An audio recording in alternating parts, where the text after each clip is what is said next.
if Nintendo's not meeting my demand for a Wii WII, where else might one be able to go to satisfy their Asian console needs? I think you could turn to the V, the VII.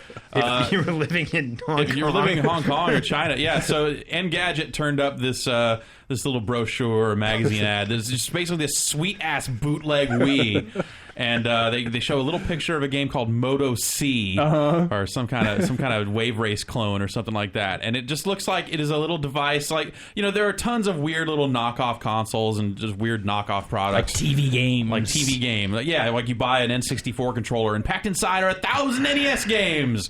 And they sell those in mall kiosks, like out in the open, even though they're like straight up bootleg ass illegal business. Yeah, like those Atari joysticks and whatever else. Well, those are real. Like the ones that Hasbro, like those are real. Those are like, like it's a what's the name of the company? Hasbro's doing them. I forgot. Anyway, go ahead. Yeah, so there are a bunch of legitimate. Jack's doing them for a while. Yeah, Jack's. Yeah, this. Not so legit. This not so legit. This is about as legit as that sweet Chinese iPod that I bought off of eBay. Which was so awesome. Just a quick recap, Ryan. You wanted to buy a older. So the new iPods came out, and I've got an old iPod Nano, and I wanted to get a new iPod Nano, but I wanted to get a new old iPod Nano because like the second gen iPod Nanos have the 8 gigs. So I'd trade up, get something a little bit bigger. It's got a brighter screen, all that jazz. So I figure since the new 3rd gen Nanos are out, it's got to drop the price of the old ones, and so I found some for, in retrospect, perhaps a little too cheap on eBay.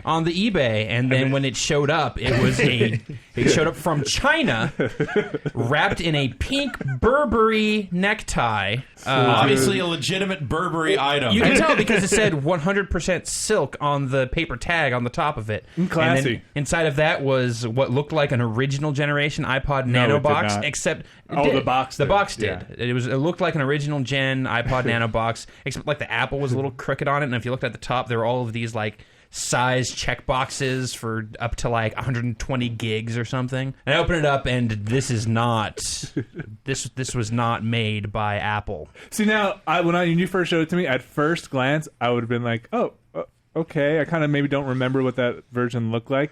I only knew as soon as you touch it.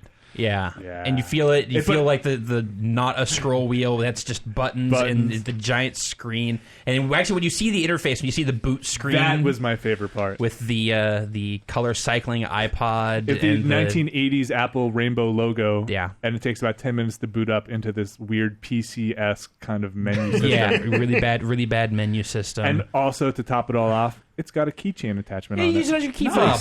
Nice. You can, Will it float if I drop my keys over the overboard when I'm boating? It has a microphone jack in it, so you could get water in your mic jack. Well, no, it has a microphone in it. Oh, is that what it was? Just a mic? Straight up mic? It just has a voice recorder on it. I thought this thing was better than an iPod.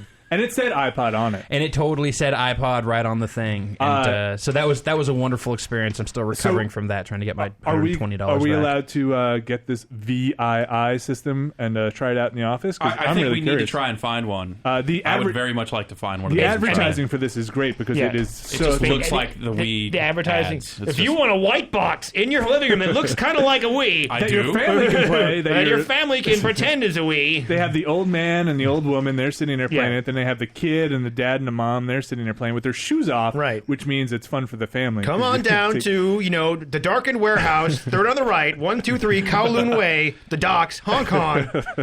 Bring a dessert pizza. Ask for Mr. X. So if this is going to be impossible to find. If Nintendo is not meeting your Wii needs, well, how can they? They don't know what's happening. I was in China. They got the V. Are we doing that? It's like Nintendo's going to end up shipping these out. Like Reggie's like, send me whatever you got that looks like a Wii. I'm selling anything. Just come to my house. Just pick one up. And I'm sure he's a totally reasonable man, but Tor's impersonation of him makes him so much better. Just a crazy dude. I'm Reggie Beezerbag. We got these Wii's. Come on. I don't know where they're going. Crazy Reggie's video game warehouse. Speaking of crazy prices, he's just always exasperated and sweaty. Yes, and we should call him Phil Anime. That's Reggie Phil Anime is insane. Phil Anime is my new. I'm changing my gamer tag. I say right now.